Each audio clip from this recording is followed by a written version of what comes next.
Hello mga ka-Dears in Canada, isang magandang umaga, tanghali, or gabi man kung nasang man panig kayo ng mundo ngayon. Ito, welcome to our vlog. At Saturday ngayon dito ng umaga sa Calgary, dito sa Alberta. At dahil Saturday, ihahatid natin itong aming kotse sa dealership kasi nag-a-alarm na siya na kailangan niya nang i-change oil. Sana all change oil. Pwede mag-change oil. At the same time ay kikitain natin yung ating kaibigan kasi mag-i-inquire sila ng unit dun sa ating kaibigan na si Marvin. So tara guys, samahan nyo kami at pumunta tayo sa dealership para makita natin kung ano nga bang bago sa mga kotse ngayon dito sa Canada. See you!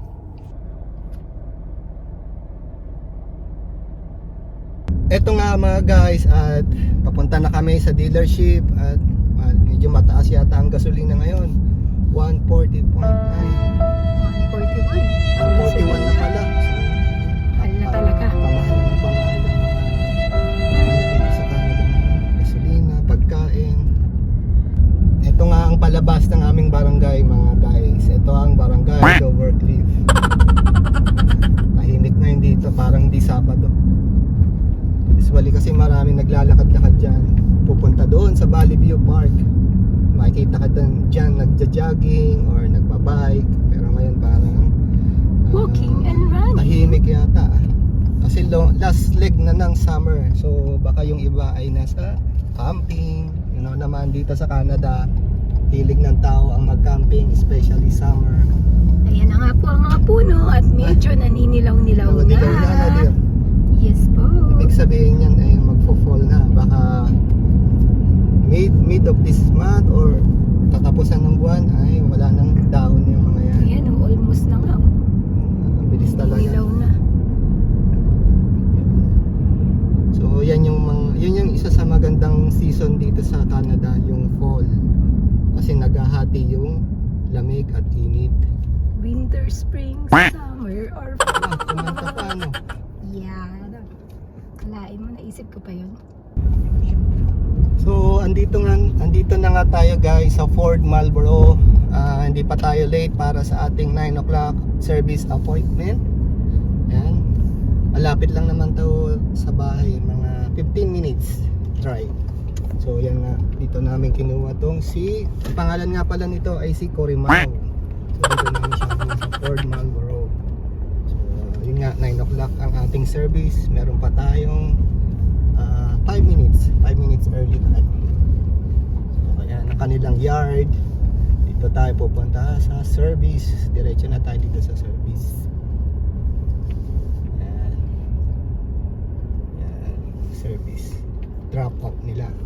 So, tapat ka lang dyan. Sabi nila, sound horn to enter. Yun. Yan, tapat ka lang dyan. At bubukas Sa kanilang na yan. shutter. At bubukas na yan. Bubuksan nila yan kapag free at clean ang area Ayan nila. na nila. Pero To receive a new vehicle. parang wala yata. Wala It's yata ang tao. fine because it's Saturday, you know. It's just limited only ang staff. So itong service na to guys, usually it takes about 1 hour pero wala silang binigay sa aking definite oras para matapos, so mag-aantay lang tayo. Ayun na nga guys, kaya pala tayo hindi pinagbubuksan kasi 9 o'clock pang open nila. Medyo maaga tayo ng 5 minutes. So dito kasi ang oras nila ay sakto. Kung 9 o'clock ang open ng service, 9 o'clock talaga sila magbubukas.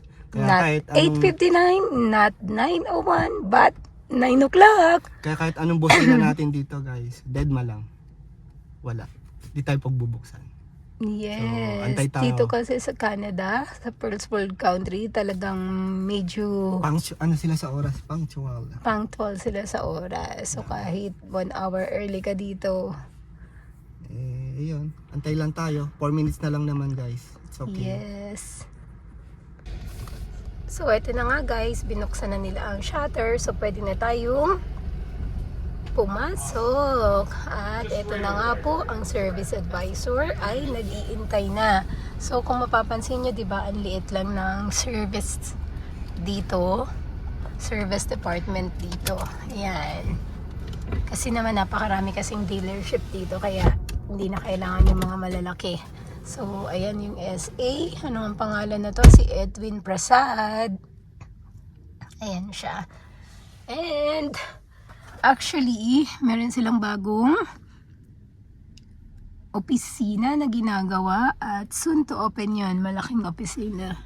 So, parang nandito yata. Ayun, ayun. We're moving to serve you better. Located at Barlow Trail. Behind Country Hills Boulevard Northeast. So, ayan siya. Ginagawa dyan. So, ngayon. Hi, Edwin Prasad. How are you? Say hi. So, he's checking the odometer of the unit. Kung ilan ba? Saan ba? Hindi ko makita. Yan.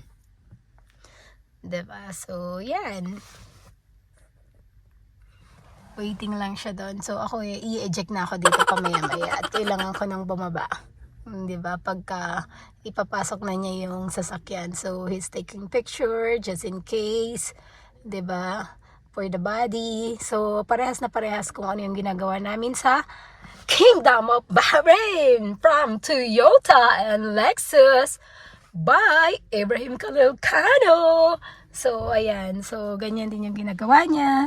Kami din doon is iPad ang gamit namin. Pang picture ng mga body exterior. Actually, mas ano pa kami doon. Tawag dito. Mas mahigpit pa kami doon. So, as in talagang binubusisi namin. Tinitingnan talaga namin, chine-check talaga namin, interior, exterior, lahat yan, pinipicture na namin. The more picture, the better. Kasi nga naman, just in case na si customer mag-claim na, hey, there's any scratches in my car. So at least, diba, we can go back sa mga pictures na yon para ma-trace namin kung bago ba yun or hindi.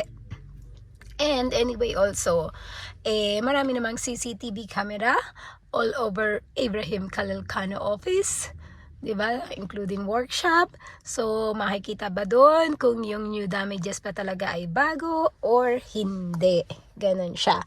So, yun lang. Na-mention ko lang dito sa vlog yun. Na-miss ko lang yung mga trabahong ginagawa ko sa Kingdom of Bahrain. O ha, diba? AK Kano, Kano Daily Rental, KBL, Bekeneman. Waving, baka naman, Bekeneman. Shout out sa inyong lahat dyan. Miss ko na kayo. Hoping to visit there someday. Inshallah. So, eto nga guys, pakita ko sa inyo ang kabuuan ng kanilang service department. So, dyan kami nagpasok, nag-entrance. So, yan, going to their lounge. Yan. At, gaya nga ng sinasabi ko sa inyo, ayan, ito yung malaking opisina nila na ginagawa. So, they are moving to serve us better. So, located at Barlow Trail and just behind Country Hills Boulevard Northeast. Pero hindi ako sure kung ikikip din nila tong opisina na to. But for me, much better kung ikikip nila to kasi it's just like 8 minutes away from bahay lang. So, ayan, 'di ba? So, parang 6 units ang pasok dito sa bay nila. Pero receiving area lang naman kasi ito. Ayan. So, ayan si Edwin Prasad. Siya yung nag-receive ng ating sasakyan. O, 'di ba? So, ayan, may 3 units dito. Yung shuttle. Ayan na nga po ang mga unit na for service. So, ito din. Yung parts pick up here. So, ayan. To, tara, pasok tayo dito sa lounge. Tingnan natin kung ano bang meron. Baka naman pwede tayong magkape dito. Tara guys, magkape tayo sa lounge. Kasi it will take 1 hour daw. Oh, it's just 1 hour so we can Yeah, wait. so we right? can wait. So, guys, as you can see, meron silang small lounge dito. At merong machine dito, kiosk, a vending machine for Pringles. So, you just need to insert $2 coin here. So, ayan, may iba't ibang flavor siya. Diba? So, it's up to you kung ano yung flavor na gusto mo. Ayan. So, i-rotate mo lang siya. Turn to select. Ganyan-ganyan. So, wala akong pursa. Ayaw niya ma-select. So, meron silang dito television. So, diba? Kapag merong kids, they can play here. At, ayan, sino ba to? Si Ford Motor Company, Car of the Century, Ford model. O, diba? Bongga, tingnan nyo to. O, ito pala ang mga sinaunang sasakyan. Ayan. So, yes. At ito ang kanilang mga ino-offer. At dito naman sa area na to Mag-coffee mo. ay may dispenser before tayo gumamit ng kanilang coffee machine. So here guys, while you are having a coffee, you can watch TV. O, diba? So, merong ring wifi password. Diba? Well, love cars. We love cars. So, ayan siya. Please sanitize your hands. Coffees for customers. Hey! Good morning! Look who's here! He is our rep. Oh, right?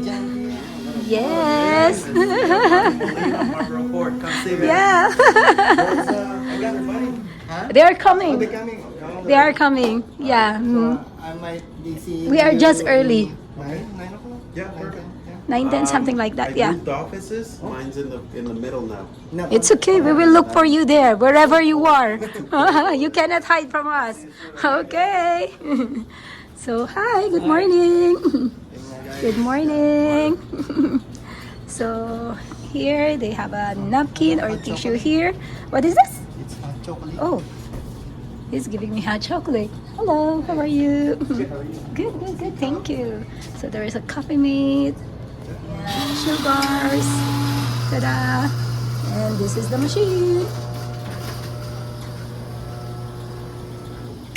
Ayan. So if you want water, meron din dito from Alpine. At ito naman, another vending machine. And here, sa vending machine is merong mga chichirya, chocolate, and of course, drinks here dito sa baba. So you just need to insert a $5, $10, or $20, anything, or you can tap your credit card or debit card here. So, napaka-convenient nga naman in case na magutom ka. So, yan. There you go. Tara, enjoy muna natin ang ating hot chocolate here. Okay?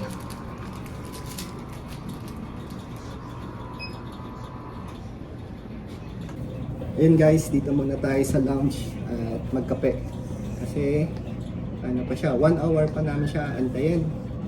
So, alam niyo ba guys, yung advice lang namin sa mga bagong kukuha ng car. Kasi sa amin wala kaming babayaran sa service, di ba? Wala. Kasi kasama na siya sa aming binabayaran. Plan. Sa plan. So, malaking tipid siya. Pagka siguro sa isang taon, 2, 3 beses kayo magpapa-service, magkano din yun? More than 100. Depende sa oil na gagamitin, depende sa mga, meron pa kasing bukod sa oil, meron pang labor, meron pang mga filter oil. So wala na kaming babayaran kahit even cents, wala. Libre. So, laking bagay yun. Yung mga kukuha ng mga bagong unit dyan, try nyo, baka i-ask nyo yung mga sales agent nyo na mga plans na gagaya nyo sa amin. Ayun, nanantay lang din namin yung mga kaibigan namin. Nandito na sila, mga 10 minutes siguro.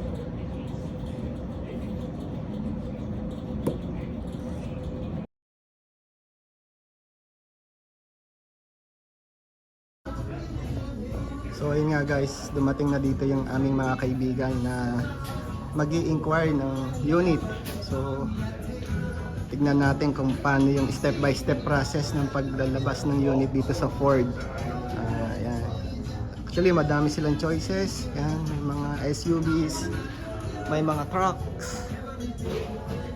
Tapos yung mga used car din sila. Depende sa requirements nyo. Meron sila dito sa Ford. Ganda nito, laki.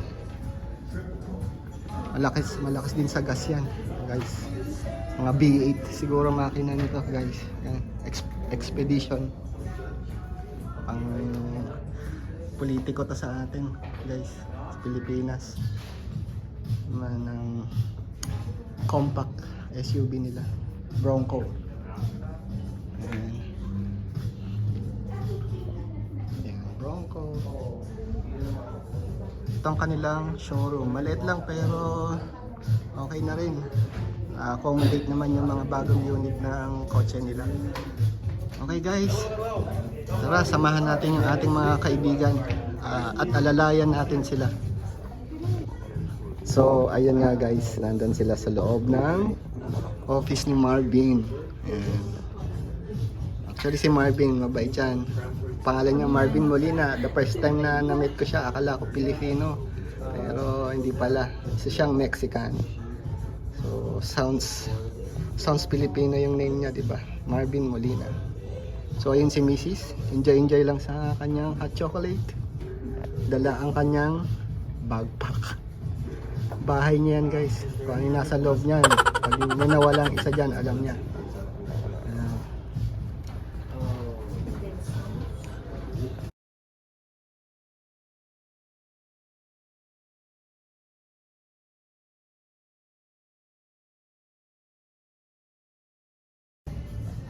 So guys, dito natin makikita yung mga incoming vehicles nila. Ayan. Yan yung mga halimbawa yan guys. Yan yung Mustang, Escape, Ford Escape. Yan. So dyan pwede makita ng mga customer kung ano yung mga releases nila, incoming vehicles. At least kung busy yung salesman, tingin lang sila dito, masasagot na yung mga tanong nila. Pero syempre iba pa rin yung nagpabook ka ng appointment sa salesman, kasi ma-explain nila ng maayos sa'yo. Yan naman yung pre-purchase na mga ready to purchase na yan. Yan. Ito yata ay depende sa kulay, kung yung gusto nyong kulay is available. Yan. Sa naririnig ko dito ngayon sa Canada, may shortage din ng mga kotse. So dati naalala ko nung kami ni Mrs. yung gusto naming kulay, pag in-order yun, dadating yun parang minimum 6 months, so ganun siya katagal. Dati yun last year, ewan ko lang ngayon, wala na akong idea guys eh. Yan. So ayan nga guys, yan yung unit na ino-offer ni Marvin sa kanila. Isang Mazda CX-3 SUV, compact SUV, 2020 model.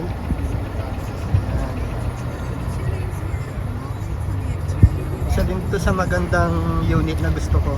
Actually Ford, Mazda, tsaka Subaru. Yan yung mga tinitignan namin dati. So wala, nauwi kami sa Ford kasi mas maganda yung mileage nun that time na kinuha namin. So, yan.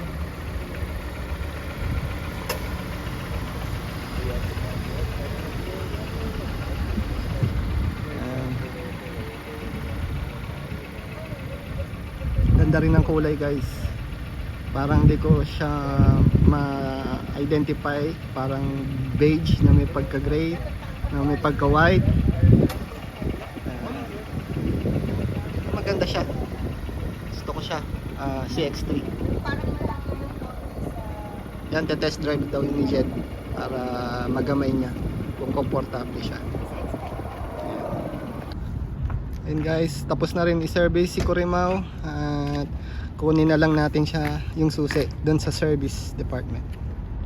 And if you'd like to take off, I'm just going to be a few minutes. so ayun nga guys, tapos na rin yung aming service kay Corimao, pati sila Jed ay natapos na rin sa kanilang inquiry kay Marvin. So yun palang ginagawa nila ngayon is puro inquiry pa lang, namimili. Syempre kotse mo yon, gagamitin mo yon ng pangmatagalan. So ang ginagawa nila, hinahanap talaga nila yung the best para sa kanila. So siguro pagka okay na sila, nakapili na sila, samahan uli natin para malaman natin kung paano ba yung step by step ng process ng pag-a-apply ng pagkuha ng bagong sasakyan or used car. So guys, maraming salamat sa pagsama niyo sa amin at ingat tayo palagi. See you to our next vlog. Paalam. Bye!